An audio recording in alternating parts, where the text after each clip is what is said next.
5, 4, 3, 2, 1, 0.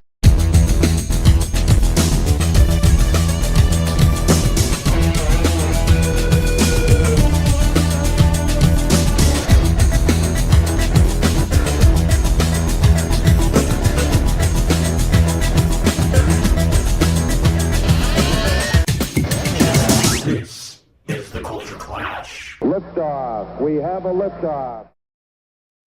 Welcome, everybody, to the latest edition of Culture Clash here on the Fandom Podcast Network. It is Friday, February 21st. God, we're almost through February. Time is flying. And speaking of time, we are getting ready to kind of wrap up our time travel spotlight we started last year. We wanted to have it all done with one year, but it's time travel. Things go timey and wibbly wobbly. And so here we are. But tonight we are discussing the 2006 film Déjà Vu, directed by Tony Scott and starring Denzel Washington. And, you know, I have to have a good team of detectives, time travel experts, and all kinds of things to talk not only about Déjà Vu and time travel spotlights, but everything that's happening in fandom. And of course, we'll have some reviews later too. But let me bring in a guy who I think just got out of a bad time loop. So we'll see what kind of shape he's in. But he is the co-founder of the Fandom Podcast Network, the one and only Mr. Kevin Reitzel. What's going on? Hey, and by the way, Ken Crowley Jr. is in the chat. I want to give welcome, Kenny. Good to see you, man. Good to see you. Yeah, just catching up with some Déjà Vu. Like I've seen it before. I feel like I've done this podcast thing with you before too. I don't know. Yes, definitely. Yeah, so I guess this is kind of wrapping up our time travel spotlight that we started last year, and we had one more that we wanted to get to. So yeah. Yeah, we're gonna have one more thing to kind of wrap up everything, and I'll reveal that a little later in the show. So just keep watching the time window. You might be 4 hours behind or 4 hours ahead. You just never know. But speaking of Déjà Vu, somebody who I know maybe has more than one copy of certain movies, except Chud, but you know, but she is the queen of movie food, the co-host of Here on Culture Clash and of our Time Warp show, the one and only queen of movie food, Miss Lacey Adderhold. And she's what you don't realize is she's held up that movie about 30 times already. Nah. Déjà Vu. What's up, queen of the movie food, Lacey? How are you? I'm doing good. Just, getting all the things and doing all the stuffs and the whatnots and the heretofores. There you go. Well, this is Culture Clash live on the Fandom Podcast Network YouTube channel. So if you're watching live, we thank you. If you're watching later on our YouTube channel, great as well. Or even if you're listening to the audio version of this, we appreciate you coming on. But we're going to encourage you to check it out on YouTube too, so you can see all the fun slides and pictures we include in this podcast as well. Don't make his homework go in vain. And of course, this is the Fandom Podcast Network, of course, where we try to feed your ears with all kinds of great things that are in fandom. And speaking of which, as I said tonight, we are continuing and wrapping up our time travel spotlight with Déjà Vu. Kenny, Superman. We're looking forward to Superman. I'm very curious of what James Gunn is going to do to it. And I think we are all looking forward to a Superman movie that can hold up to Christopher Reeve. I'm excited for Crypto the Super Dog. I think I'm more excited for that than anything. But speaking of time travel, we're going to talk about what's coming soon and what has arrived here on the Fandom Podcast Network. And we've been busy. It's a new year, but we haven't slowed down. And it starts actually with a return to the MCU. We just recently put out our spoiler reaction show for Captain America Brave New World. We had a lot of fun with that. We had the full FPNet Avengers joining us for that one. That's one of those cup toppers that Lacey's holding up there. The Captain America cup topper. That looks pretty cool. Yeah, that's very cool. And True Believers will be kicking into gear into Hell's Kitchen because Daredevil Born Again is right around the corner. I am super excited. I was a huge fan of the Daredevil Netflix series. We got Barenthal coming back. What are you holding up, Kevin? What are you holding up? I got the complete Daredevil series on Blu-ray, holding it right there. Check that out. Hold on a second. Let me make you a little bigger. That is the original Netflix series right there, Daredevil. Complete seasons 1 through 3 right there. So I can't wait to see what's going to happen with Born Again. Yeah, I am excited. That is for sure. And of course, too, here on Culture Clash, we've been busy. A couple weeks ago, we had our very fun episode of our best of 2024 with our special guest, John Mosby. We discussed things like Penguin, Deadpool, Wolverine, so many things. Of course, Kevin is still man crushing on Taylor Sheridan. So it was the year of Taylor Sheridan, man. He ruled the roost with all the shows he had. It was great. And of course, too, we covered everything that was Star Wars Skeleton Crew, and we will be gearing up for Andor here in a couple of short months. Time is flying by.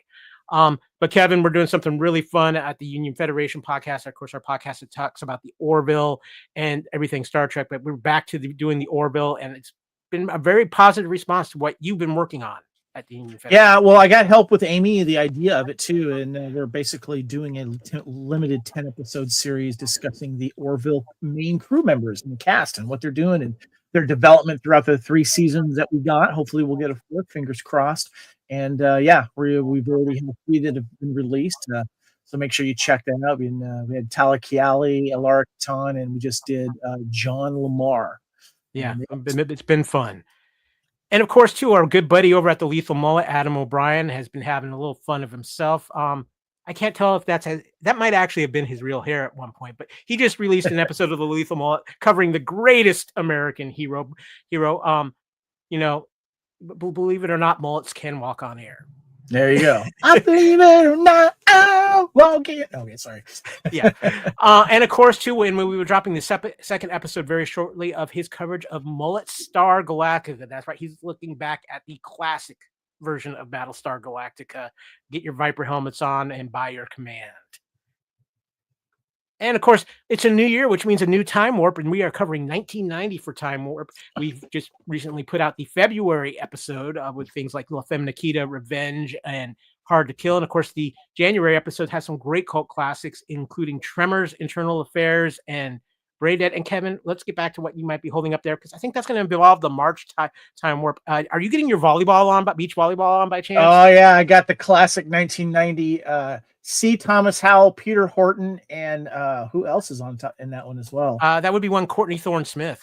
Yeah, the Side Out volleyball movie there, and also an appearance by Kathy Ireland. So yeah, looking forward to talking about that. Yeah, March is a banger month, guys. We got Teenage Mutant Ninja Turtles. We also got Hunt for Red October, Pretty Woman. It was a good month.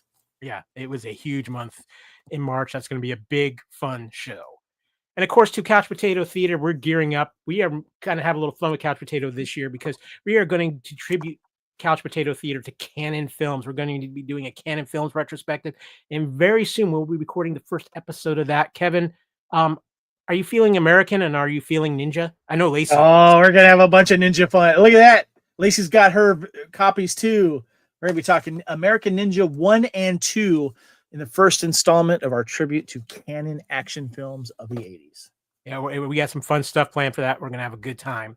And of course, too, we recently did our special Valentine's Day edition of Couch Potato Theater. We like to have a little fun with it. Yes, sometimes we do some true Valentine's films. We did Wimbledon last year, but sometimes Valentine's Day, some of us just need something different. And yeah. Kevin, you started with Cobra when we first started the Valentine's Day tradition. And this year, it started as an anti-Valentine's Day. I wanted like the furthest Valentine's-y type movie. I love my rom-coms, but I'm like, no. Lacey was feeling it too, so you chose Commando. And so make sure you check it out. It was a lot of fun. Yeah, we talked about the director's cut as well. Included about 1.5 minutes of scenes in Commando. Mostly much more gore. The unlimited potential of a tool shed. That's all. Yes. And of course, Kevin, Blood of Kings is back on the Fandom Podcast Network, and you've done you and Lee have done some fun stuff over there. One is out, and one will be coming out shortly on the network. Tell everybody what's happening at Blood of Kings. Yeah, we had Highlander TV director Richard Martin on to talk about one of his episodes called Two of Hearts. We talked about what dailies are, and he provided me with some original dailies from several of the episodes he recorded, and we shared a video from Two of Hearts, had him on talking about it and his experience working on the set there in Paris. And then Lee and I also got back, and we decided we're going to do a limited run of Highlander in Starlog magazine. And so we did the first one talking about the first film, and we read the article and talked about all the other stuff that was in that episode, because Starlog was basically the nerd magazine that we all looked to and got our nerd news from. So and it was nice that Highlander was covered. Yes, and they did a good job of it, including our good friend John Mosby. Yeah. And of course, too, recently here on Culture Clash, too, we did a little Fandom Oblivion with Jupiter Ascending, a very interesting film and has a very interesting place in movie history. Go back, watch that on the YouTube channel. We had all kinds of fun talking Jupiter Ascending. And Kevin, we're going to do something new with Couch Potato Theater this year, thanks to a suggestion from our other co-founder of the Fandom Podcast Network, Mr. Norman Lau. Yeah, he was one of the original co-founders of it, and also he was my original co-host of our Highlander Blood of Kings podcast before Lee came on. And he hit us up, and so we're going to be doing what's called as a Be Kind and Rewind, a special limited series of Couch Potato Theaters. We're going to look back at films that either ourselves and general public just did not care for, but for some reason or another, they have endured, and our opinions may have changed, and we're going to discuss that. Yeah, the Lethal Malt himself, Adam O'Brien, is here, and he's feeling a sense of deja vu.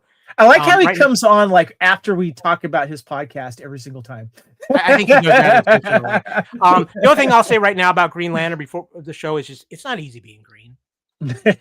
Looking forward to watching that in 3D, by the way. So, yeah, that was actually a good 3D movie. But guys, we are here to talk about Time Travel Spotlight, Déjà Vu, and we're going to be getting into that here in just one moment. But first, guys, it's that time around here. So, ladies and gentlemen, News.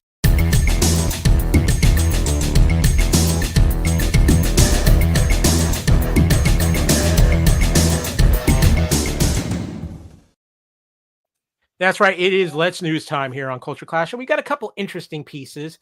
And I'm going to kind of prop up again our great Captain America spoiler review show, because I've got some Captain America news I wanted to have a quick discussion about. But if you want our feelings for Captain America, go check out that episode of True Believers. But, you know, Captain America's been kind of getting hit with the critics with some bad scores and some things like that. But here's the thing. Captain America Brave New World has actually done pretty well at the box office in comparison to some other recent Marvel films. It had an $88 million opening weekend domestically.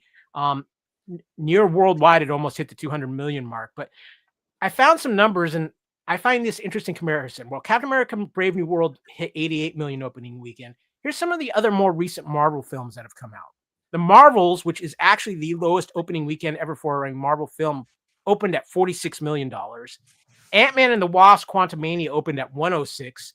Thor the Dark World opened at 85 million. Iron Man 2, 128. And then here's the comparison to the other Captain America films. Captain America the First Avenger opened at 65 million. Captain America the Winter Soldier opened at 95 million. And Captain America Civil War, aka Avengers 2.5, opened at 175 million and earned a total of 1.1 billion total. The film's exact domestic haul at this point currently stands at 101 million, while its global haul stands. You're talking about Brave New World. Yeah, Brave New World, yes. So the current film, as it stands right now at this point, it's at 101 million. While the global haul is at 193 million, it should break the 200 million mark by the end of the day today. So nice. It's not breaking the bank like some of those other higher end Marvel films, but it's doing pretty well for itself in comparison to what Marvel has done lately, and I'm glad to see it. Guys, just real quick, I mean, are you surprised by this? Are you happy? I mean, or do you think the numbers would be a little lower, or is this about what you were expecting, Kevin? You know, what's interesting was I wasn't really paying attention to it. I've kind of stopped paying attention to the box office, especially on these big movies like we used to. But it is nice to hear. And Anthony Mackie has been on the promotional tour. I saw a great video of him showing up at one of the theaters with that special Captain America Shield popcorn bucket, and he had popcorn in it. And he came in and he surprised everyone.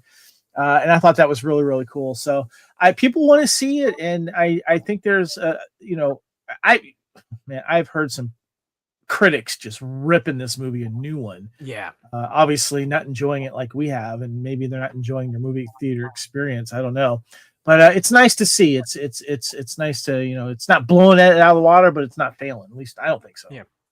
Lacey, we've talked about this a little bit too. How I think we have to change our expectations of box office numbers a little bit. I think this is a very solid opening for this film. Yeah, I am a little bit shocked at how well it did, just because there's most Captain America films, you've got, if it's Iron Man, it's going to be tech. If it's, Hulk, it's going to be science, or, anything as Doctor Strange is going to have, the kind of the fantasy or the magic kind of things. But by and large, starting with the original, Captain America, and going through the Avenger, the Winter Soldier, Civil War, all these, it's always got a political bent, right? Like most of the Captain Americas are going to have a political aspect. And with the way the craziness of politics in the United States is right now, I thought that it was going to be kind of a divided, because there's some pretty liberal like through lines, and I really didn't think that there was going to be as much. I thought it was going to be sort of split, but I'm really happy that it's done as well as it has. I got to give a quick shout out to Mr. O'Brien, the Lethal Malt. He's having a little fun here. There once was a man named Kyle who had great style. I don't know about that, but he gave a damn about good Gundam, and we will forever be grateful. I am a big Gundam fan, and I know that they announced a live action film was in production here recently, so I am a big fan of that. But guys, we got one more big piece of news, and this is one that's kind of got some people talking on the internet here, and I find this particular topic interesting, is that James Bond ownership has changed over, but it's changed over at a pretty damn big price. Now, a few years ago, Amazon acquired the entire James Bond library, and they were, at the time, not in full control. They were still working with the stewards of the 007 series and Barbara Broccoli and Michael G. Wilson. Well, that's changed because Amazon paid just about $1 billion and now has full control and owns the James Bond franchise going forward. This is a big thing, and I know a lot of people were not happy with how the Daniel Craig run ended because of what they did with that, but it is a chance to kind of maybe reset James Bond. But do we honestly have confidence in Amazon handling James Bond, Kevin?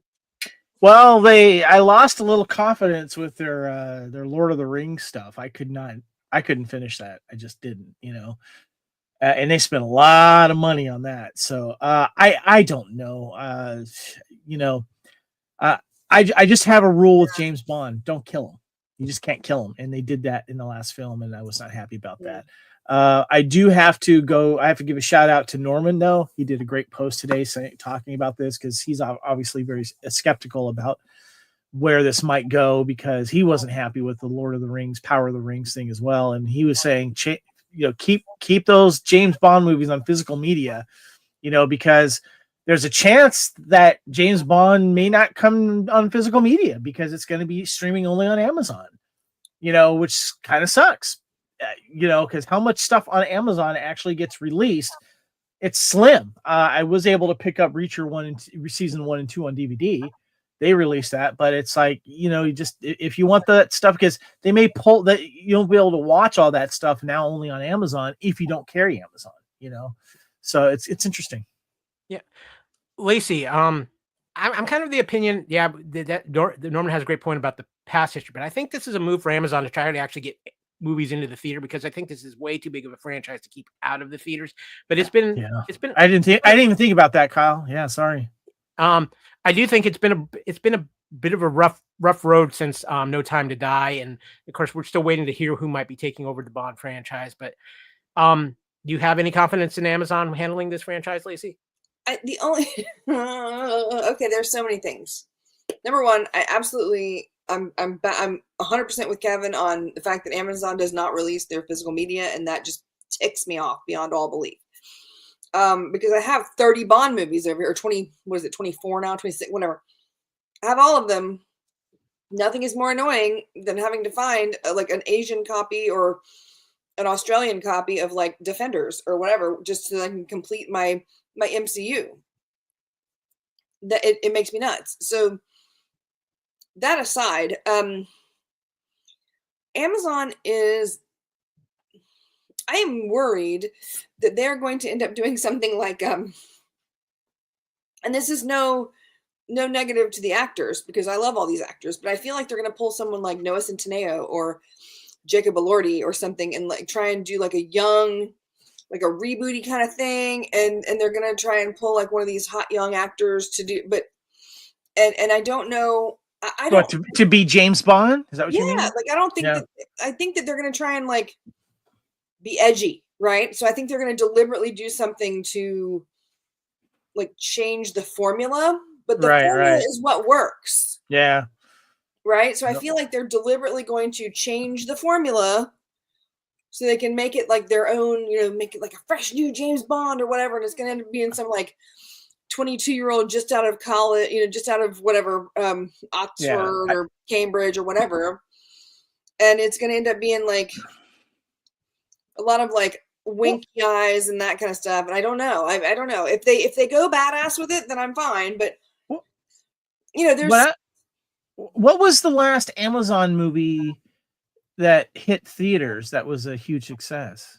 It was produced, and Amazon really hasn't put stuff in theaters. Most of their stuff they keep to Amazon. They're not like Apple or Netflix who actually. So this is new territory for them. This will be interesting. I hope a couple movies out for like 2 or 3 days, like a weekend, just so they can go Oscar qualify. Yeah. Yeah, they have to have like 48 hours in theaters or whatever I think it is to qualify for award season. But I'm not sure. I'd have to do a Google.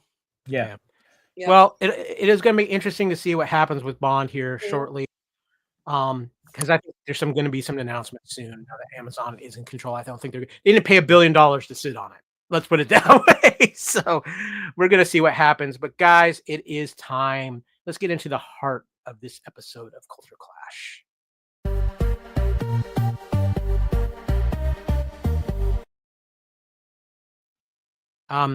Adam is continuing with the poetry. There once was a fan of the Demolition Man who followed a game that the winners aim to win on a whim, and especially for him, the world stage for ages. Hey, the rated nerd, our dear mate. Nice. We love poems on the show, Kevin. I like that. Well done, Adam. Very cool. Well, I will say this: he is a catch because he knows how to use the 3 seashells. I'm just saying. It's true. Yeah. We are here to continue our time travel spotlight. We've had a lot of fun with this. We've talked about a lot of variety of movies. And Kevin, this one was kind of at your suggestion, and it's a very interesting, more modern time travel film, directed by the great Tony Scott, and of course, starring the legend Denzel Washington. Déjà Vu from 2006. I had forgotten, because I hadn't watched this in a while, how much they use time travel in this, and I think in a pretty unique way. So let's dive into a little Déjà Vu. Kevin, if you wouldn't mind, would you mind taking a little control of the slideshow for me while I talk about the plot? Yeah.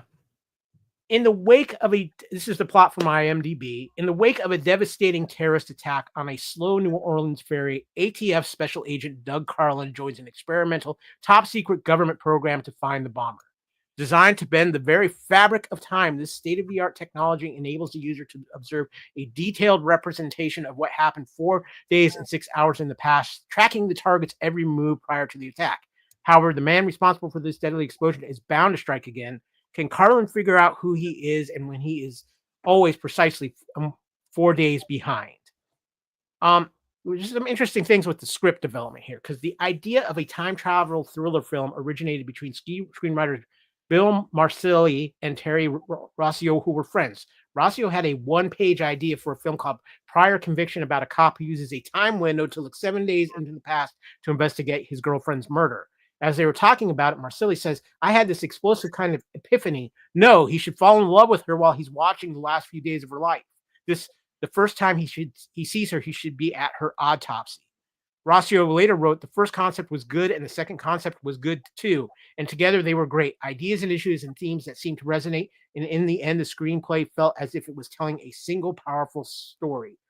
Déjà Vu was one of the most expensive script purchases of all time, costing an astronomical, at the time, record $5 million for a script. Watch out, Shane Black.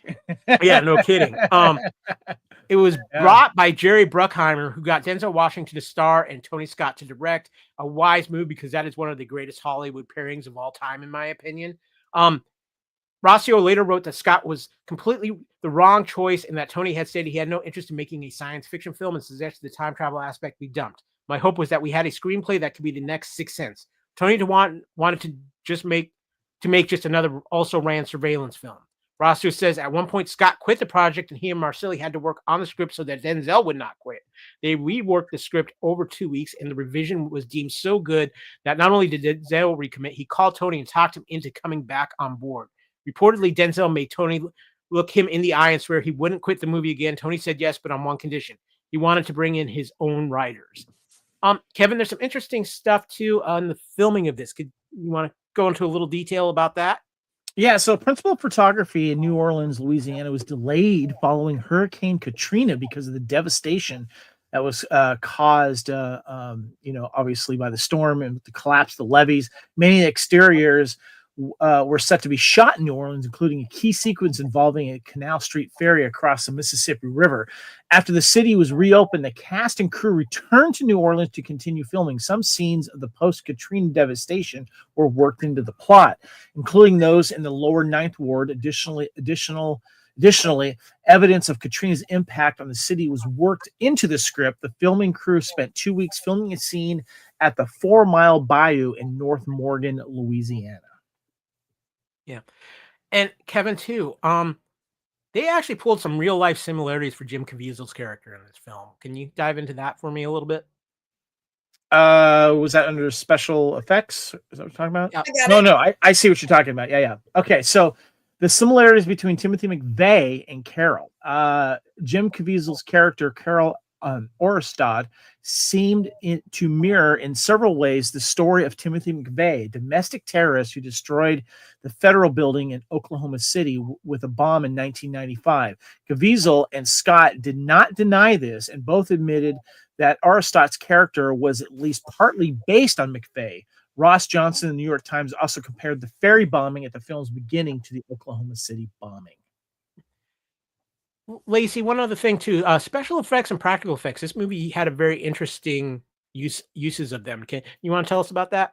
Sure. The explosion of the Stumpf was filmed using an actual New Orleans ferry in a portion of the Mississippi River, sectioned off especially for the event. The occurrence took over 4 hours to prepare. Under the supervision of the pyrotechnics expert John Fraser, the ferry was coated entirely with fire retardant and rigged with 50 gasoline bombs, including black dirt and diesel, each one set to designate within a 5-second range. People and cars were added in later as elements of computer-generated graphics. The spectacular explosion actually caused no significant structural damage to the ferry, but after a bout of sandblasting and repainting, the ferry was very similar to its previous state. The ferry was returned into service 4 days after the production of the film's scene concluded. During filming the underwater car scenes, the actual cars were dropped into the water. Computer-generated effects were later added, simulating the entity's explosions. Compositing was done on the Autodesk Inferno special effects program. It's actually really cool. There's a special feature where they talk about the blowing up of the ferry and talking about how it's not easy to get a city to agree to let you blow up that much stuff in that little amount of time in such a large place. Well, and Kevin, one of the things too with the special effects and practical effects of this film is this is 2006, and it's really hard to tell where the computer generated stuff. That was one of the things that I liked about this movie is how convincing those special effects were, and the fact that they were able to put that ferry back into use later. I'm like, holy cow, that's impressive. Yeah, it was incredibly well done. Real quick, I just want to run down the cast here, and then we'll kind of talk about the film. But yeah, Denzel Washington as Special Agent Douglas Carlin, Paula Patton as Claire Couchever, Jim Caviezel as Carol Osterstadt, Val Kilmer as FBI Special Agent Paul Pizzawara, Bruce Greenwood, who I love, as FBI Special Agent in Charge Jack McCready, Adam Goldberg as Dr. Alexander Denny, Eldon Henson, who we will be seeing again very soon on Daredevil, as Gunners, Erica Alexander as Shanti, Matt Craven as ATF Special Agent Larry Minuti, Elle Fanning as Abby, and Enrique Castillo as Claire's father. Now, guys, this is a time travel movie, but this is, I think, different almost than any other time travel movie we've really looked at in this run. I think there's some very unique things with this. So I kind of want to hear your thoughts on Déjà Vu, the movie itself, and how you felt it was a time travel movie. Kevin, I know you had some questions and thoughts here on this, so I'm going to let you kick things off. Yeah, so I was trying to remember. It's been a while since I've seen this, and one of the reasons why, honestly, I wanted to come to this film is that I remember the choice, and we'll talk about the tropes of the time travel later, but I remember it was the time travel itself was very clever, and it just felt realistic to me, even though it's not real, in the way that it was executed and the way that it was done. And also, too, anytime I can talk about a Tony Scott film, I'm a huge fan of Tony Scott. I feel like, Denzel was his muse, because they did Crimson Tide and some other stuff together. And I wanted to, go to this film because I think people forget it's a time travel film, and that's what it is. And I feel like this movie could have also slid into our fandom oblivion a little bit too, if you think about it. Yeah, I think that's a good call. But Lacey, what did you think of the film and as a time travel movie? I didn't see this until recently. I had noticed that I was missing a bunch of Denzel movies a while back, and so I went through kind of his catalog and figured out which ones I didn't have. So this had been just sitting on my shelf for probably 5, 6, 7, 8 years, and I just hadn't watched it yet because I thought just by the cover that it was going to be just your standard kind of murder mystery situation. It is not. So I was like, oh, okay. I don't know that this really, for me, fits the time travel. This isn't a time travel movie. This is a terrorist and like crime thriller that happens to have a little bit of time travel in it. Like, I don't think that this is time travel is very subtle in this. Yeah. So it's not. I mean, because let's face it. I mean, the main character doesn't figure out what's going on until like an hour and 3 minutes into the movie or something, right? So we don't even know that it's time travel, or technically Rosenbridge, whatever. Yeah. We don't find out that it's actually bent time until over an hour into the film. So I think that is. I don't even know if I'd really call this a time travel movie. I think this is a crime thriller with a wacky procedure. It's like a procedural where the procedure is like, what? Yeah.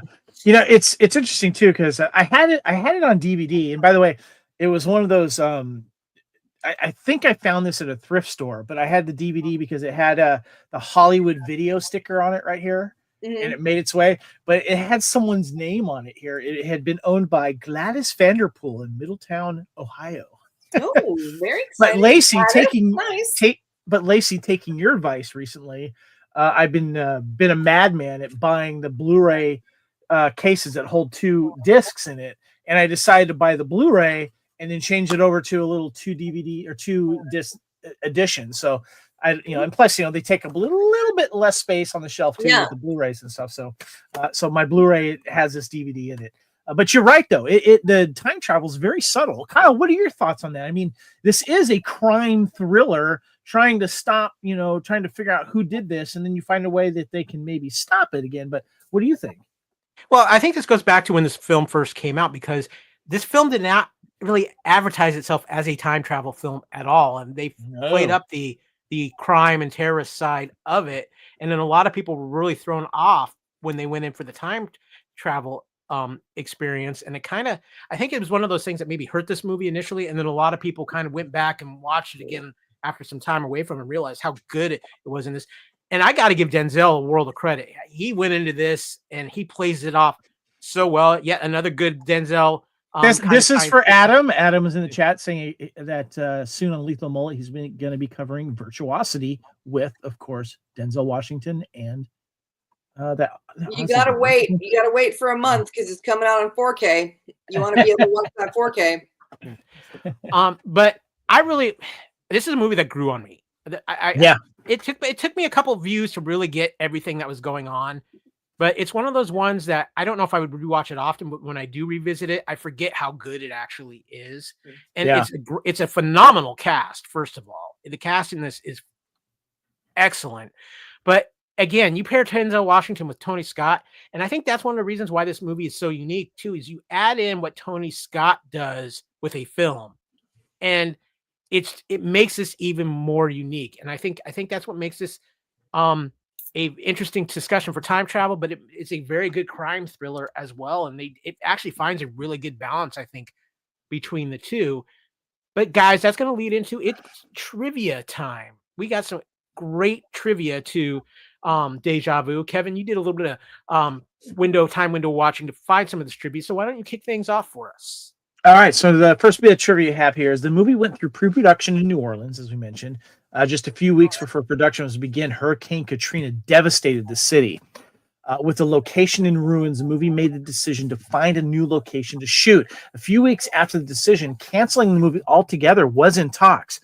Finally, 3 months after the hurricane, the film returned to Louisiana and began pre-production once again. Tony Scott, Denzel Washington, Val Kilmer, and Jim Caviezel held a news conference upon their arrival to New Orleans to announce their intention to employ the local New Orleans community and incorporate post-Katrina New Orleans into the film. Disaster relief teams who helped through the aftermath of Hurricane Katrina were recruited to help make the film. The end credits pay tribute to their bravery. That was a very cool thing that they did with this film because New Orleans was a disaster after that. But Lacey, I'm number 3 feels like it's you all over the place here.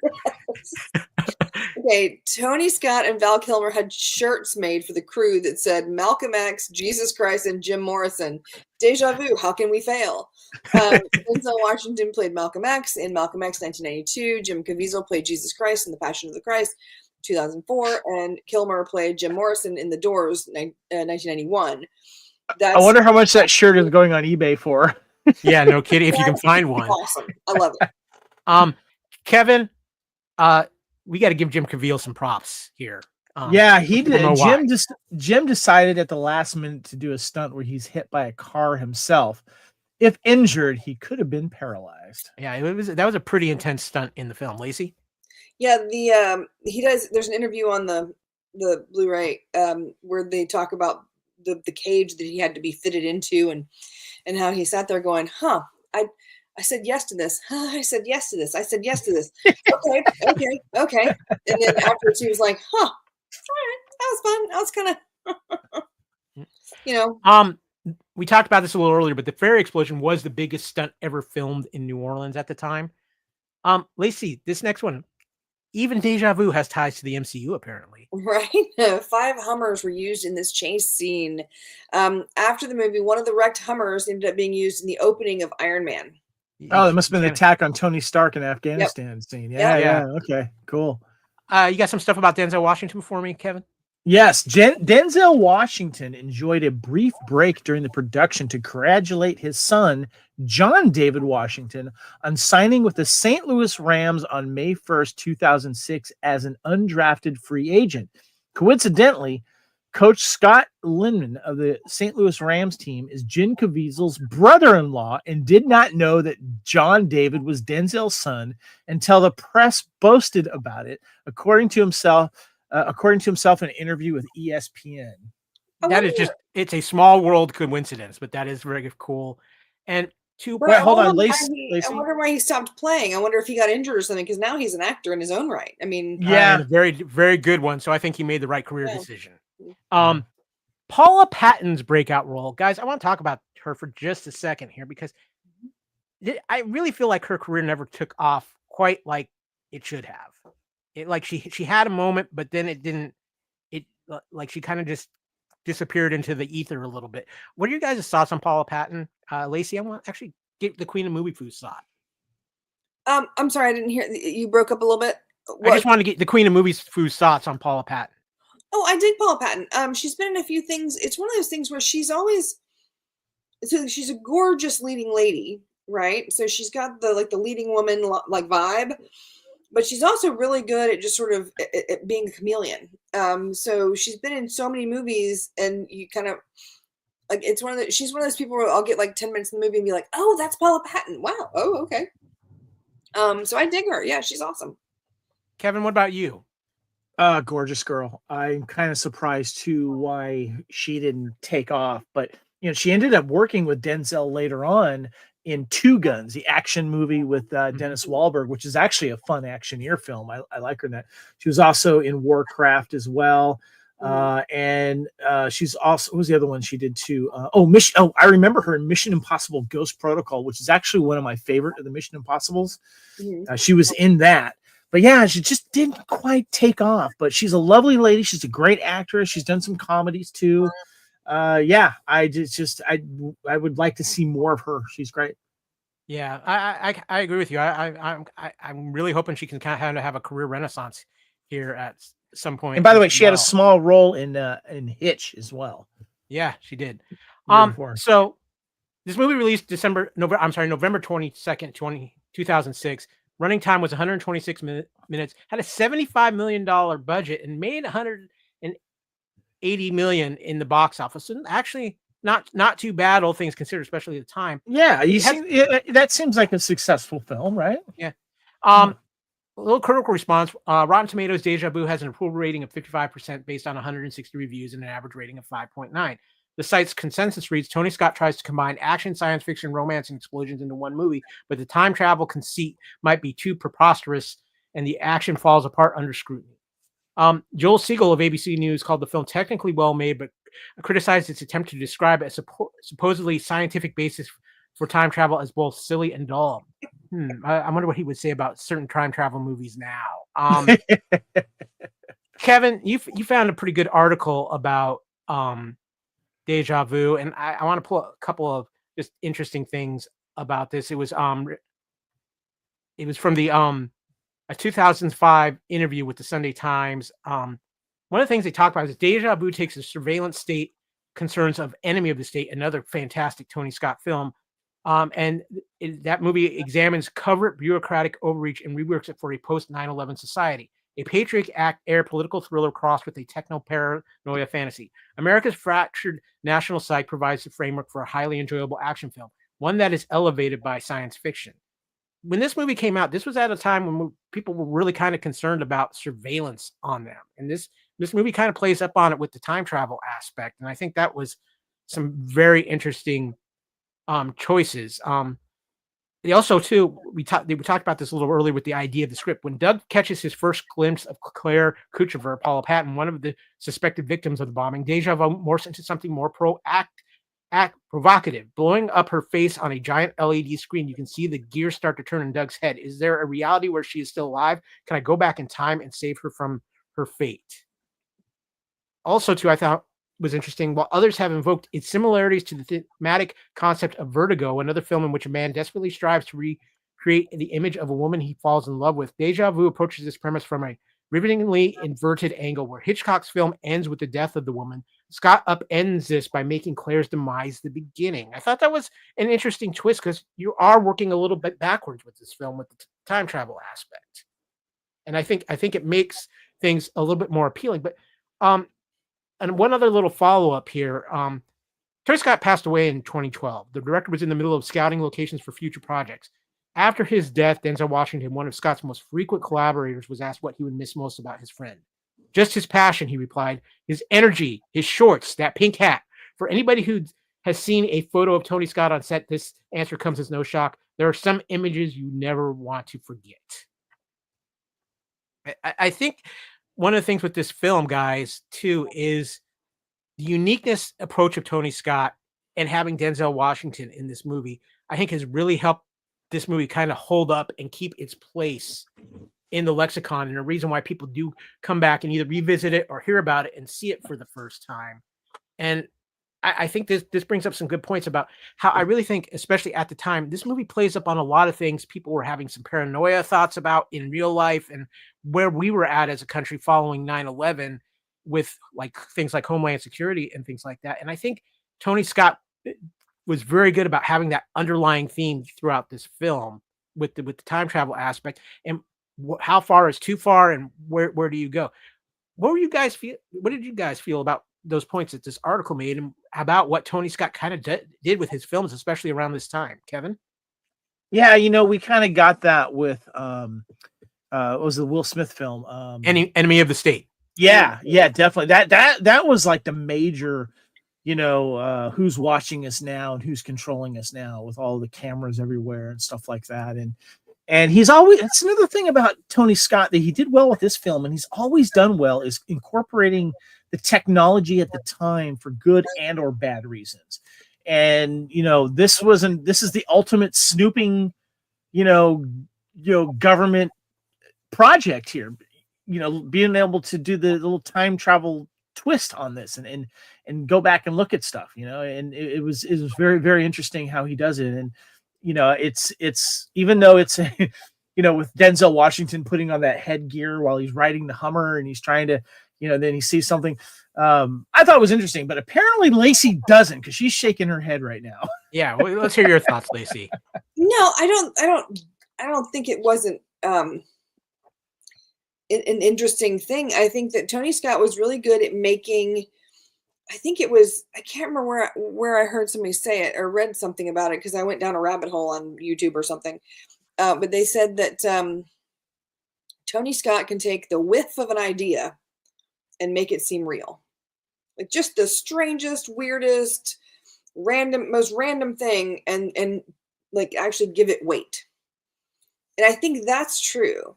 I don't necessarily think that, I don't know that he was specifically looking to make a statement or anything like that. I think that, first of all, he's a British filmmaker, so it's interesting that he did a lot of his films in the U.S. Because you have to. There's so much different. There's such a difference between the political landscapes between those two countries. Even back then. But I think that I think the post 9/11 filmmaking world was for about a decade, they were very delicate when they talked about anything that exploded for about a decade, and this being 6 years in or 5 years in, I think this is one of the few things. And I think that, I don't know that they would have gotten away with it if it hadn't been set in New Orleans around Katrina or something like that. I don't know. It felt like that kind of took the terrorism down a notch, because it focused on, getting New Orleans back to, fighting weight after the hurricane. Yeah. Maybe. I don't know. That's a good point.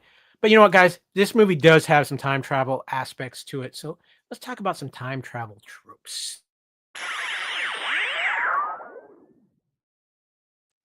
Okay, guys, I kind of went back with this because this movie has some interesting tropes to it, and I'm kind of curious what you guys think, because my first trope was. Wait, hold on. Before you start the tropes, Kyle, we do have favorite scenes and moments before the tropes. True. I thought we would get into that, and then get into the sure. the tropes. Yeah, I'm looking ahead to the future window. My apologies. Lacey, give us some of your favorite scenes and or moments in this film. Favorite scenes.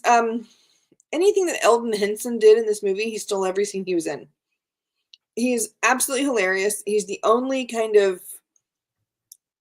little bit of lightness in the whole film, because it's a very dark movie. It's very dramatic. There's a lot of, but his character is, when they were talking about how there's that huge blackout and we blamed Canada, and Eldon Henson's like, if you're not paying attention, you don't hear it. He's like, yeah, my bad. He's like, I still say we blame Canada. But the two of them, he and Adam Goldberg together, they bring a little bit of light to it. But I think Eldon Henson has that physical comedy as well. Like at one point, right after the explosions, you see him wearing the big unit on his head, and he's at the dock, looking around, and Denzel's talking to Val. He's like, "Who's that guy? It's a new FBI unit. Whatever, it's fine." But he's just kind of like bumbling around in the back, like trying not to trip over stuff because he's looking 4 days in the past. And he's just a funny guy. So I loved everything that he did. I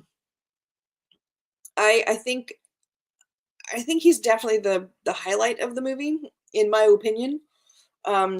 I mean, Really? Okay. Denzel, I love him. I think he was great. I think that without what he did, I don't think, between him and Adam Goldberg, the two of them are kind of the nuts and bolts to the film, because I mean, Adam Goldberg is the one, Eldon Henson's the one who sent the paper back, and then Adam Goldberg sent Agent Carlin back, and so I think the two of them, without the two of them, the movie wouldn't have worked.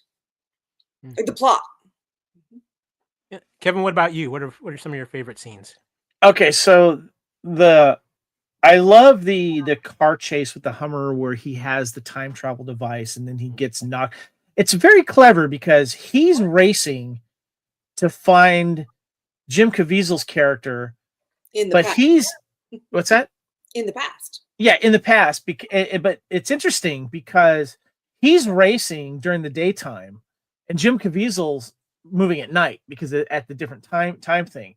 And he's trying to stay up to it. And then he reaches his compound and he's holding that headgear to be, and he's getting fed information by, the team, that you just mentioned and the rest of the team about what's happening, what's going on. And it's a fascinating cat and mouse way to film not only a car chase where two cars aren't involved and he's trying to chase the suspect down from a different time, but he's nowhere around him in current time. So I found that fascinating.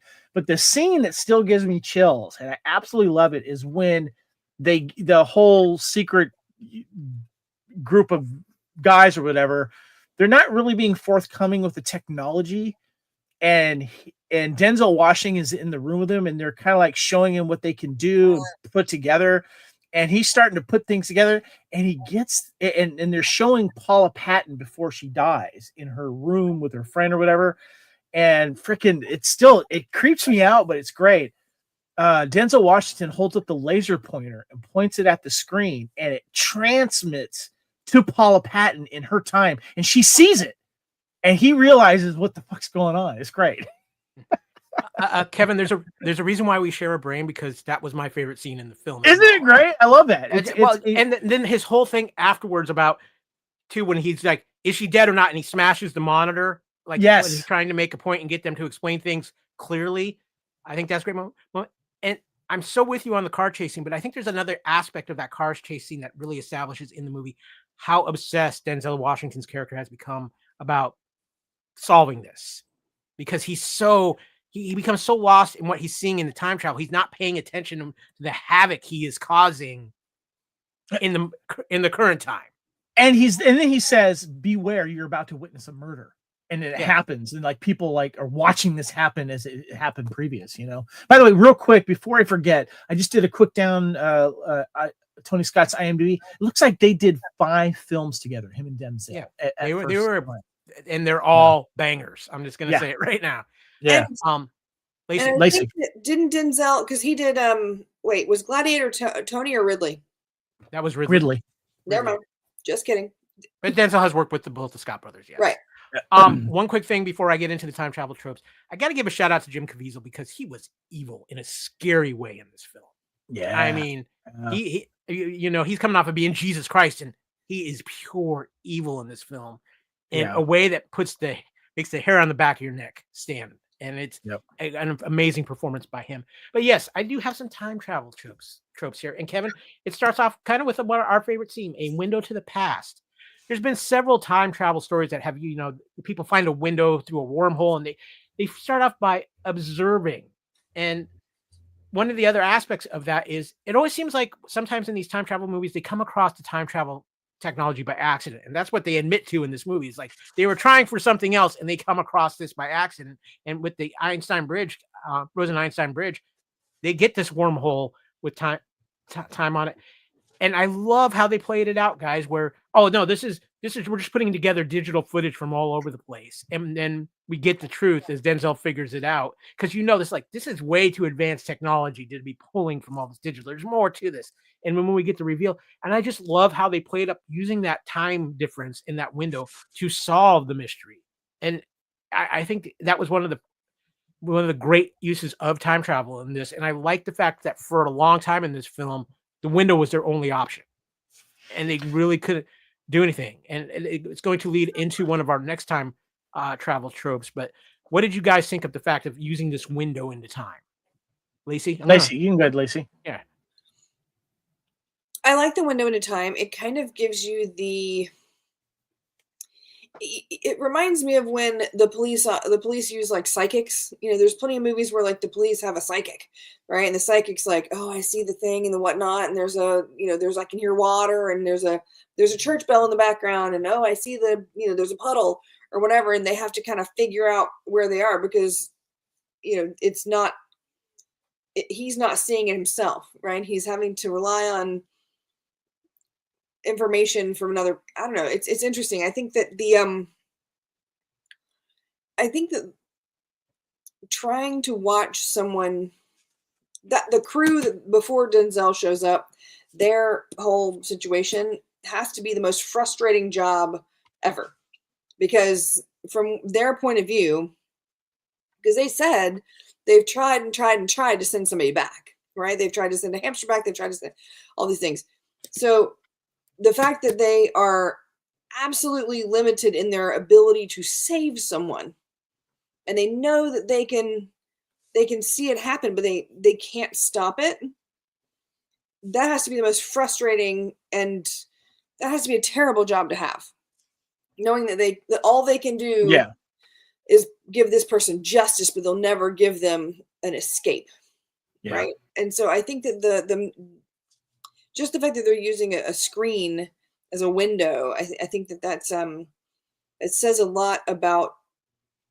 I mean, kind of, it's interesting. It kind of feels like 15 years ago, Tony Scott came across, like he was talking about kind of how we are now, like, because we see everything through screens now.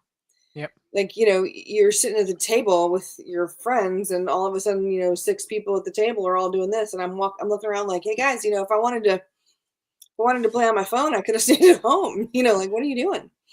I do want to make a comment too, because I have the movie playing right now as we're doing this podcast. And in the trivia, we mentioned how they incorporated some of the damaged areas of Hurricane Katrina, and especially one of the houses they go to visit where he had stashed. You could see the whole mobile home had moved, and they go down a whole like street of damaged houses and stuff like that. It's pretty humbling when you watch it that way. Yeah. Kevin, what did you think about the whole time window? Time window was a great idea to kind of tease what happens with Denzel later as he decides to take an extra step into the whole time travel thing. But it's very voyeuristic too, especially when they see Paula walking around doing her stuff, but then also when they witness the murder too. It's a creepy way to experience it, but it's very effective. Yeah. Trope number 2, does your timeline end, or do you just split off? The TVA would have been all over this movie. That's right. I am referencing the TVA from the MCU. There is a whole conversation in one of the key moments when they're trying to make a decision about breaking the rules, let's just say, where they talk about if they change things and able to save her. What happens? Does their universe end? Does it create a parallel timeline, or does that timeline completely take over? And there's a caveat I'm going to add to this too, because there's another time travel trope that I don't have on here, but I think it ties well in this one. Is there's the point where they get to screw the rules, we're doing what we want to do. Denzel pretty much does that, but I think it ties in with this trope.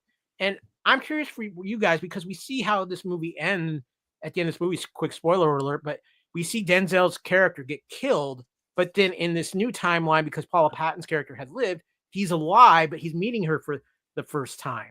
So I'm curious what you guys think.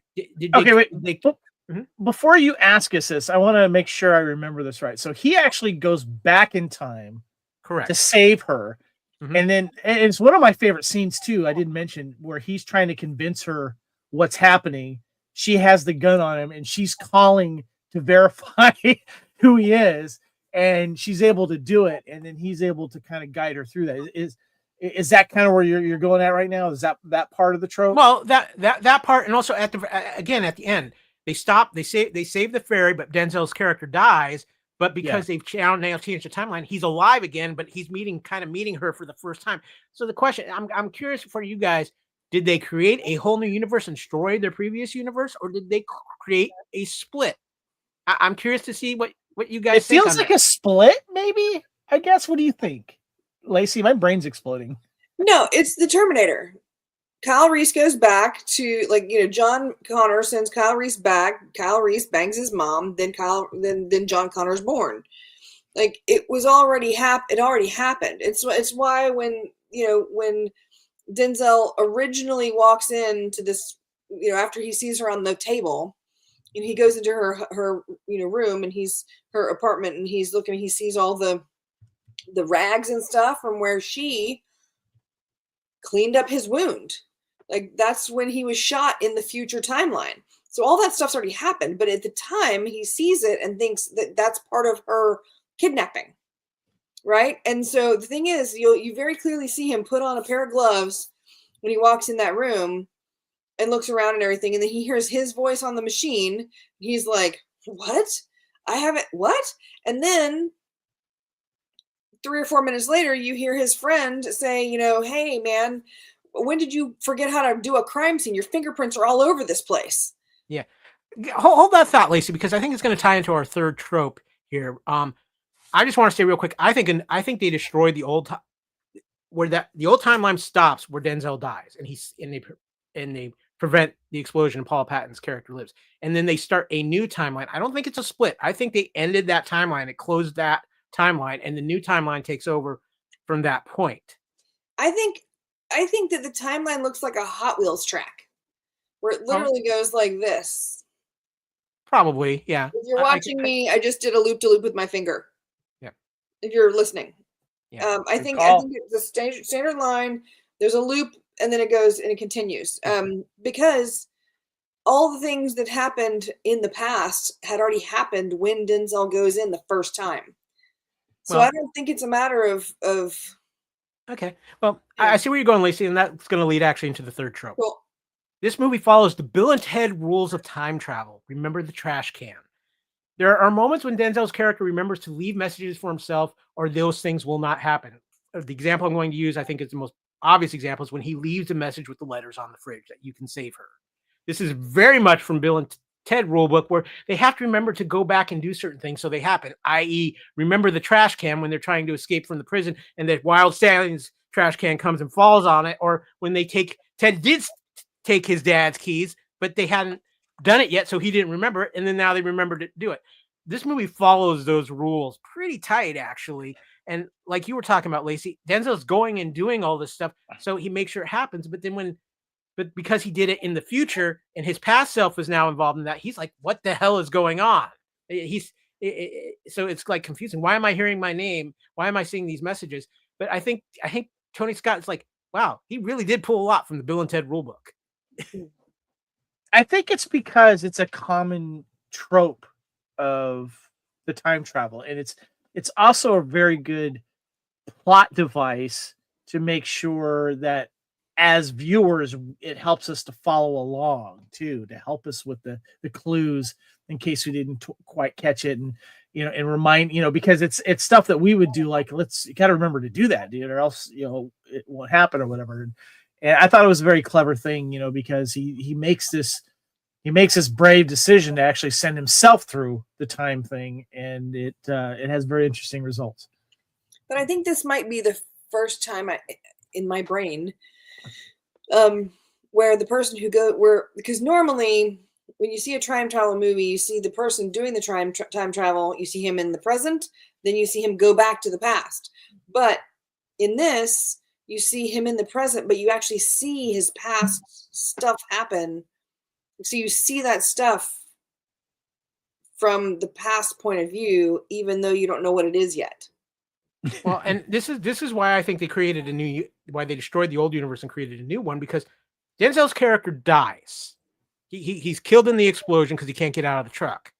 Yeah. And I think at that moment, it closes the loop because now he's dead and he can't necessarily go back and do those things. And I think it starts that new universe with him alive, but he's not going to have to go back and do those things because Paula Patton is alive and they prevented it. So I think that's where the interesting thing here is. It's mind blowing. It's wibbly wobbly, timey wimey stuff. But I mean, that's just my opinion. And I don't think there's a wrong answer here. I think that it's a matter of how you choose to look at it. And I think that's one of the fun things about this particular time travel tropes that this movie uses is it leaves that discussion open, because I don't think there's a wrong answer for it. Yeah.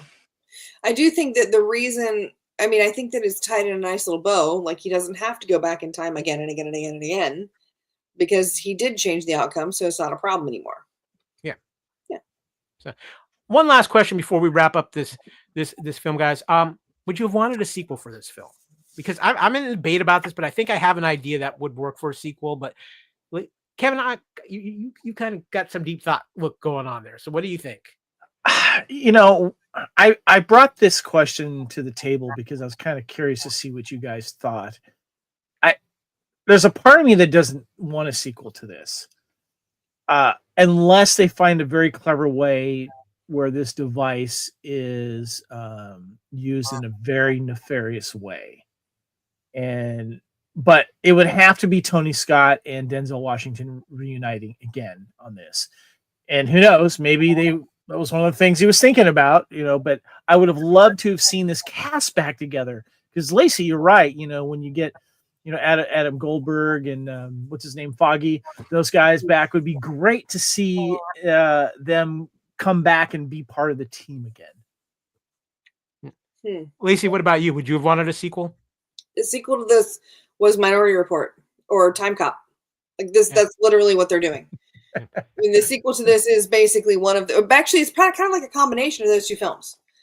That's what the sequel to this is. I don't think it needs a sequel. I think that if you're going to do a sequel, it shouldn't have Denzel at all. It should be just the time guys. I mean, maybe Val Kilmer should be in it, but I mean, I think that literally the three people, the two guys and the chick. I think those, and maybe Val Kilmer's or Bruce Greenwood, right? Like, someone who has the pulls the strings, but I think it's the science that carries the sequel. I don't think it's the police. Yeah, I agree with you, and that's what I would go with a sequel as well. If you're going to do a sequel, and I don't think you should. I think this movie wraps up perfectly for what it is. But if you were going to do a sequel, you use that team again. You use those characters, and it could even be they don't remember what happened with Denzel, maybe because of the time. It's the birth of the time police that, Lacey says, time cop, basically, or Minority Report. And by the way, we have covered Time Cop as a couch potato theater during the time travel year that we did last year. So make sure you check that out. Yeah.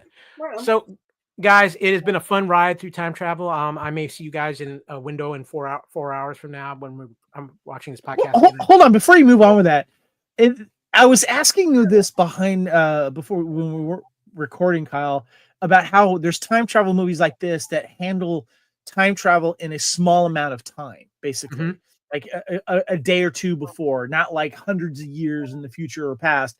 And I was trying to debate whether or not the Nick Cage film Next is time travel because he can only see a few minutes into the future, and so I was getting some Next vibes while I was watching this movie. That was co-star Julianne Moore and Jessica Biel. Really fun film, by the way. But he has the ability to look in the future by a few minutes. I don't know if that's I don't know if that's full time travel like this one, because there's actual time travel that happens in this movie. So. Right. I think premonition is one thing, and that's like with Madam Web. You could say the same thing with Madam Web. Yeah, she sees things play out, and then she goes nope, and then she does it a different way.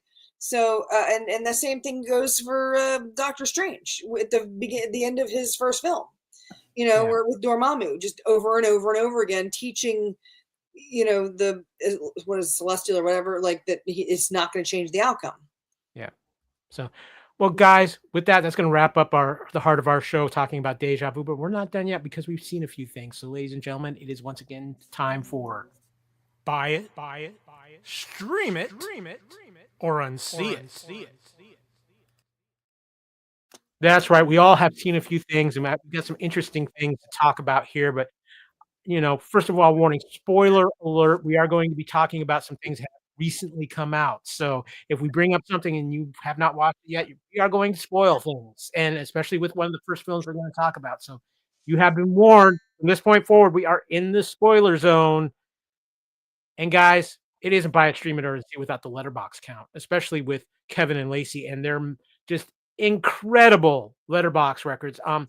Last time we checked, Lacey was in the lead on the letterbox Letterboxd count. Lacey, where are you at in your Letterboxd for the year so far? I don't think I've actually gone too far past what I had earlier because I watched 6 seasons of Community, and I'm in the middle of Ted Lasso. Oh, what a nice run. Let's see. I am at 97 movies as of today. Mr. Reitzel, where are you standing? I just watched a novel romance, so I'm at 99. We have a new leader on the board. Vegas is changing the odds, ladies and gentlemen. We love Letterboxd. What's funny too is I've been streaming some TV shows. Well, I've been watching my Stargate. I just started doing a couple other things too, so I'm balancing them. Ooh, where are you on Stargate? Latter half of season 1. Nice. There you go. Well, guys, let's get into the movies we are here to talk about. And the first one is a movie that just came out last Friday on Apple TV. And I'm going to tell you guys right now, I'm going to just flat out say it is the best movie I've seen so far this year. And that is The Gorge with Miles Teller, Anya Taylor-Joy, and Sigourney Weaver. I thoroughly enjoyed this movie. This movie took twists from how they were advertising it that I thought were brilliant. The chemistry between Miles Teller and Anya Taylor-Joy was phenomenal in this film.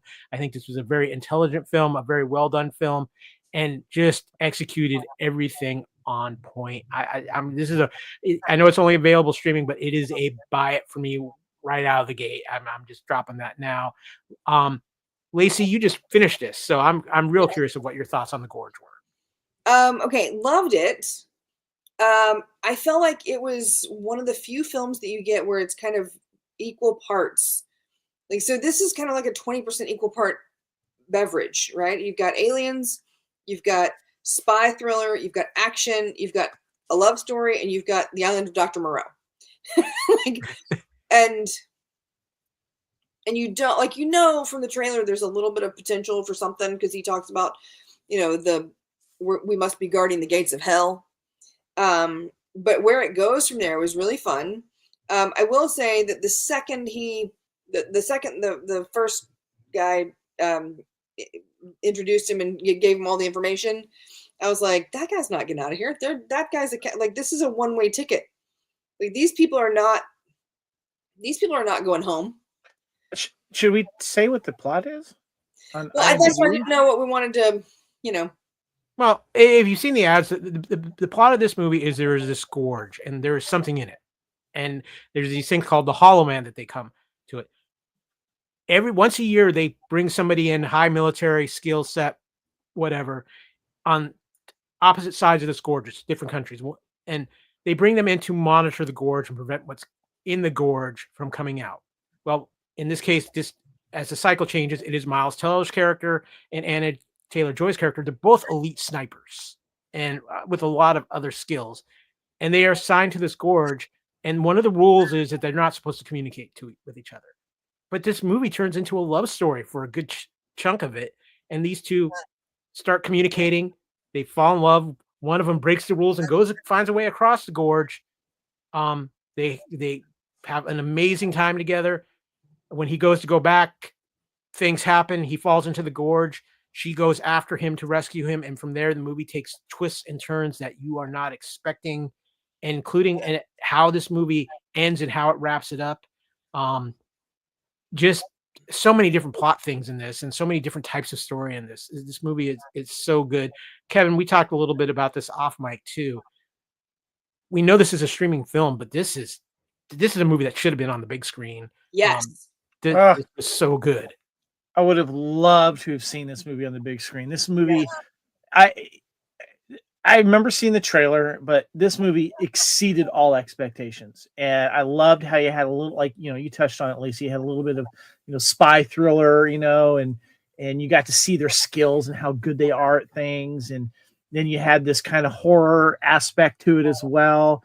And I love the tie back to the 1940s, experimenting with shit, and then it turns into like, how the hell are we going to get out of this situation? And I thought it was very, very cool, very harrowing. I love the effects in this movie for the certain scenes that we're talking about with the creatures, the Hollow Men. And, you're also wondering too, like, how the hell, if they live from escaping from this, how are they going to escape the government when you just saw the guy that Miles Teller relieved get shot so they can keep the secret. It was very, very clever, very well done, very well paced, and I got a little bit of a man crush on Miles Teller, and I'm crushing really hard on Anya Taylor-Joy right now. She's mine. You already have Beckinsale. Nope. Great chemistry between the two. Buy it. Here's how good the chemistry was between them. I could have gone this whole movie without them ever going into the gorge and just having it be the ending of them getting out of the government situations, because the story of the two of them communicating and the chemistry those two had was so riveting and just such a joy to watch. I love that aspect of it. Lacey, you wanted to add in one more thing about the gorge? Yeah, it's interesting. I think that it does have a little bit of a Hallmark flavor to it, just a little bit. That they're only together, like physically together. That first night he comes over to see her, and by the end of the next morning, he says, "I love you." But the best part of it is they don't do the same, because every Hallmark movie is the same. They fall in love like in 3 days or a week, and you're like, really? The best part about this is they had 6 months of like flirting by, like, they're holding up signs to each other, flirting back and forth on they're using cue cards. They're using cue cards and binoculars to cue cards and a whiteboard and binoculars, which is kind of fun. And so they kind of hopped over that, which was kind of nice. So you believe the romance of it just because there's been 6 months of buildup. They earned it. It was earned. Yeah, absolutely. Yeah. Also, let me just say, not a fan of skull spiders. Like, no, absolutely not. Yeah, no, thank you. Anything that was down in the gorge. Yeah, no, thank you. So am I safe to assume, Lacey, it is a buy it for you? Absolutely. And Kevin, absolutely buy it for you. Buy it. I'll be finding this on physical media one way or another. I already found it. It is available, and it's on the way to my house. Okay, guys. Next up is a movie. Honestly, this movie has not gotten a lot of play, but Lacey, you went and saw this. It's a Daisy Ridley film from the director of Casino Royale, not only starring Daisy Ridley, but Clive Owen, Cleaner. So give us a quick lowdown on Cleaner and what you thought of it. Okay, so without breaking too much information, I'm going to give you the first 3 minutes, and that should be enough for you to know. So basically, through a series of events in the first 3 minutes, Daisy Ridley, who is a former military, kind of like kicked out of the military for bucking command kind of a thing, she and her brother, who is autistic, find themselves in a hostage situation, Die Hard scenario, where they are in a building and she is the only one who has the skills and the ability to get in and fix the problem and save the people and do all the things. And her motivation is to save her brother, who wasn't supposed to be there that day, but she ended up having to take him to work because she's his caregiver. And so it's a woman who's trying desperately to save her autistic brother, who's trapped in this building with all these crazy snipers, and it's like it's an interesting, there's some interesting twists with the motivations behind the bad guys, which I won't spoil because it's kind of like it's a really good little twisty plot. I love that Ruth, I don't know if it's Gemmell or Gemmell. She's the mom. She's one of the mothers from Bridgerton. She plays Claire Hummel, who is the woman, the police detective. She's kind of like the hostage negotiator. She's the one who's in touch with. She's the Al Powell of the film, and she's great. Like, she's really she's really cool. I liked her in this role as a police detective because in Bridgerton she's this very kind of traditional, Regency era woman, right? And so it's really nice to see her with some serious range. Clive Owen was great. Matthew, I think it's Matthew Tuck, who plays the brother, is fantastic. This is his only film listing on IMDb, so I don't know if he is, and there's no trivia about him. I don't know if he is autistic in real life, but if he's not, he was amazing at playing the role. And if he is, he's amazing for playing the role the way he did. Either way, it's an interesting role for someone to play, because I think that it lends validity to her struggle, trying to make sure that she takes care of her brother. And I think that some of the interactions that they have, I mean, I have a couple of friends who have autistic folks in their families and stuff, and I have someone in my family who has special needs, and it's interesting to see like everyone has a different makeup, right? So there's a meltdown at one point, and you see this character have their meltdown and how she deals with it, and it's just it's refreshing to see someone handle that kind of thing on screen, and seeing how they deal with these things on a day-to-day basis, which is it's really nice. It feels a little bit inclusive. Is it buy it for you? Yes. Mm-hmm. I'm interested in seeing it because I want to see Daisy Ridley in something different, you know. And let me tell you something. She, like, you thought she was a badass when she's, you know, with a lightsaber. This woman, hand-to-hand combat, holy crap. I don't know what kind of training they put her through. Good to know. She's amazing. Like, she does some, like, very cool. Like flips and kicks. I mean, there's a couple of, like, you're gonna call them cat fights, because there's a woman on the bad team, right? There's a hand-to-hand combat on that where they're going through like steam pipes and like over balconies, nice. And I mean, it's just, I mean, there's people flying out windows from the 30th floor. I mean, it's a lot. Like it's a really good, and for half of it, she's stuck on the cleaning rig on the outside of the building. Nice. Well, I'm looking forward to seeing this. Yeah. Really so am I. I'm looking forward to seeing this. Up next, Kevin, we're not going to go into too spoilerific here but the first 3 episodes of Reacher dropped yesterday. I've watched it. I will not be spoiling it. But just give us your quick thoughts, because I know people are a little mixed on season 2 of Reacher. Did season 3 get off to a great start? Yes, it did. And I was a fan of season 2, by the way. I don't know why people hate season 2, but I love season 2. And I actually liked it better than the first one. And this one's great because it gets right into it, and you're wondering what the heck's going on. And then they kind of go back a little bit to show you the setup, which is fantastic. And it's so far the cast is really, really good. And I'm very curious to see where it's heading into.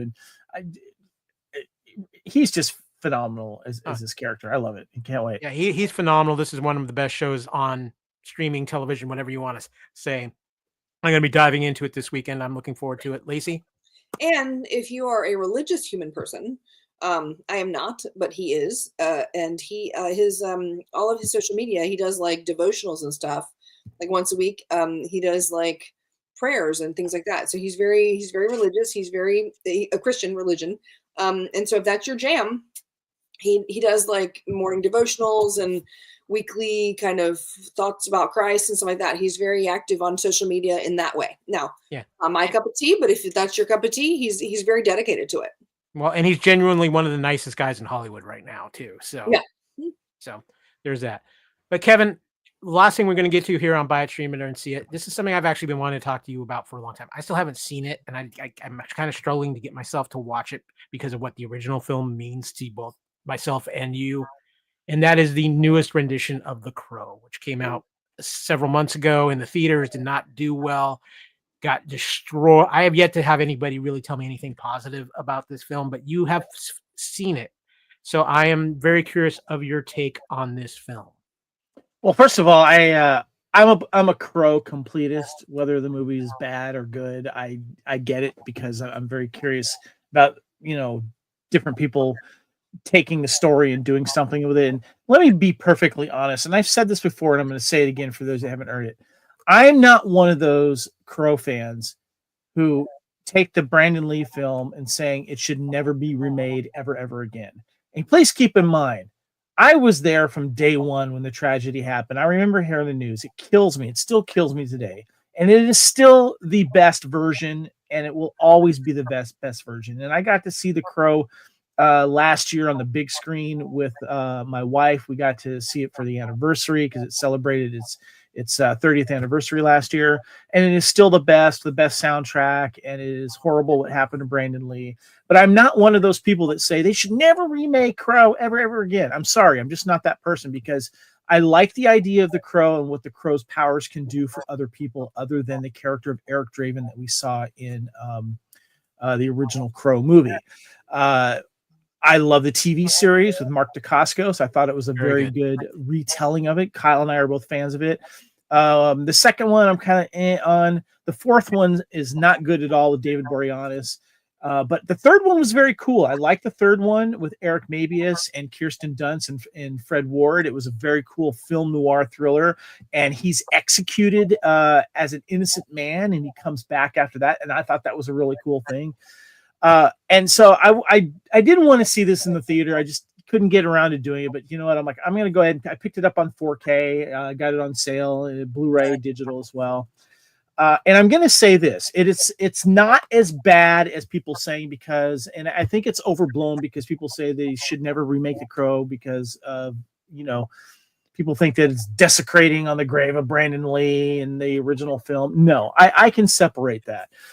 There was things that I actually did like about this film, because what it does is it takes the mythology of the Crow and it actually goes a little bit deeper. There's remember in the original Crow movie, there was a scene cut out with the Skull Cowboy type character that's kind of supposed to guide Brandon Lee. You see that in the original graphic novel. Well, there's a character that kind of does that for the character that Skarsgård plays in this. And there's a more kind of what's the word I'm looking for here? When you have powers and stuff like that. Anyway. Danny Huston plays the villain in this, by the way, and he was originally attached to the original remake, and then he couldn't do it, and then he ended up coming back into it when he was available. He has abilities as well that are demonic to a certain degree, and he uses them to keep his power. He's a crime boss, and he does horrible things. And it reaches to what happens with the two main characters that fall in love with this. And it gets really into the whole Crow, I guess, mythology and powers that it can give people, both good and bad. And what I like about the film is that he's not this guy who knows a bunch of kung fu and all that kind of stuff. He actually struggles to get his revenge, and he finally finds his way. He does get a little bit stronger, of course, but he has to go the process of becoming who he wants to do and to save Shelley comes at a cost to him, which I thought was interesting too. And he has to fight supernatural. That's the word I'm looking for. Yeah. The villain has these supernatural powers that he has to go up against Danny Huston's character. Danny Huston was very good at being bad in this movie. Now, it's not a great film, but it did have aspects to the Crow mythology that I actually found interesting, and it kept me engaged throughout the film. And I'm going to warn you about this thing. This is one of the most violent films I have seen in a long time. This comes from someone who does enjoy violent films, especially if they're done creatively. And one of the things I love is creative death scenes. And you get a few creative death scenes in this with a lot of bladed and edged weapons. And it is a very graphic, violent film for that reason. If I had to nitpick what I didn't like the way they were kind of met as a couple in the situations and stuff like that. I feel what happened with Brandon Lee and the actress that played Shelley was much more romantic in a way, and you knew there was a history there. This was the love scene kind of was forced for me in this. That's the only thing, my biggest nitpick about this. Skarsgård as the Crow I thought was good. He had some moments. There are some other good villains in it as well. But to me, it's not as bad. And if you're one of those people that are open up to other incarnations of how the Crow gives other people powers and how they go through it, I actually recommend it. I bought it. I'm glad I have it. But if you want to wait for streaming, go ahead and wait for streaming. I ended up buying it. I took a chance on it. I'm kind of glad that I did. Am I going to rewatch it? Yeah. But let me just say this. The original Crow is the best. No one's ever going to beat it. And no one can ever take that away from me. But I do not think that it's blasphemy that other people want to take a shot at making a Crow movie. Yeah, I agree with you on that point. As much as I love the original Crow film, I'm still debating on this. I will probably watch it at some point. I know it's streaming, I think, on HBO Max right now. So I will probably give it a chance. I just got to get myself in the right mindset. Again, it's a bloody movie. Let me just warn you guys right now. So let me ask you this. Can you imagine Momoa as the main character? Actually, yes. Yeah. I could have seen him in this. And I I can't say who would have done it better, but I think seeing Momoa would have been more entertaining, to be honest with you. Right on. Okay, guys. Well, with that, we're going to wrap up this episode of Culture Clash here on the Fandom Podcast Network. It's been a lot of fun talking about a lot of things, especially Déjà Vu, as we kind of wrap up our time travel spotlight for a while here on Culture Clash. But it has been a fun ride. We are going to have, though, one more fun episode with this coming soon to Culture Clash. Don't know quite when, but soon, because we're going to dive into the devices of time travel. And we're going to talk about our favorite devices of time travel. So start kind of getting that in your brain, because we'd like to hear what some of your guys' favorites out there are as well. We'll let you know when we're coming up on that episode. It will be sooner than later, but that's kind of one of the things coming up here on Culture Clash, here on the Fandom Podcast Network, your home for all things fandom. We have a great time around here, and you can find us all over the place, including Blue Sky, Kevin. Yes, definitely. We are on Fandom Podcast Network, can be found on FanPod Network on Blue Sky. Please check us out there as well. We're also, of course, on Facebook, X, Instagram. What else? All of them. Yeah, Facebook. Facebook. Yeah, the internet. So make sure you check us out. And I'm also on Blue Sky at Spartan Phoenix. And you can find me on all the other socials at Spartan_Phoenix. Yeah, I just finished my dial-up. We are still on Netscape. You can find me on social media at AKyleW on Twitter, on Blue Sky, on Letterboxd. You can also find me on all over the place on Facebook, anywhere the Fandom Podcast Network pages. You can also find me at AKyle Fandom on Instagram and Threads. Lacey, I know you are Blue Skying these days. Yes, Blue Sky, Discord, Letterboxd. That's it. I cut everything. There's so many. It's hard to keep up. There's so many. And a quick reminder too, if you like what you see on the Fandom Podcast Network, you can support it by wearing our gear. We have our gear on TeePublic. Kevin is wearing his Fandom Podcast Network shirt there. If you look behind my other shoulder, I have got a great Fandom Podcast Network pillow that my cats find very comfortable. Just go to TeePublic and search for the Fandom Podcast Network. As you can see, we have logos up for all of the shows. You can get caps, you can get mugs, shirts, sweatshirts, tapestries, all kinds of fun stuff, phone cases, all of it. We get a little kickback on here. It helps us keep the lights on and keep the kaiju in the basement fed. So yeah, and that's a big budget, believe me. With that, guys, this has been Culture Clash Live, Déjà Vu 2006. I don't think I'm going to repeat this podcast again, but I think I'm going to see it in a past looking window here not too long from now. Guys, thanks to Lacey, thanks to Kevin for another great show here of Culture Clash, and we will be back soon. And in the meantime, as we like to say around here, respect each other, and most importantly, guys, enjoy your fandom. And with that, we are out of here. Everybody have a great night. You know what? Somebody's moved all my stuff around on me, so I'm just going to close it out with this.